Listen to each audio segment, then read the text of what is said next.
বরিশাল সদর হাসপাতালের শিশু ডাক্তারের চেম্বারের বাইরের চিত্র এটি। প্রতিদিন সকাল 9টা থেকে 11টা পর্যন্ত অসুস্থ শিশুদের নিয়ে দাঁড়িয়ে থাকতে হয় ঘন্টার পর ঘন্টা। খোঁজ নিয়ে জানা যায় শিশু ডাক্তারের সংকটের কারণে দীর্ঘদিন এমনটি হচ্ছে।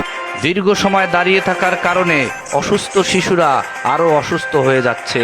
এই ভোগান্তির কারণ হিসেবে জানা যায় বরিশাল জেনারেল হাসপাতালে একজন শিশু ডাক্তার দিয়ে ওয়ার্ড ও বহির্বিভাগের শিশুদের চিকিৎসা দেওয়া হয়। তাই অরিচেই এই সমস্যার সমাধানের যথাযথ কর্তৃপক্ষের দৃষ্টি আকর্ষণ করছেন বরিশালের সচেতন মহল।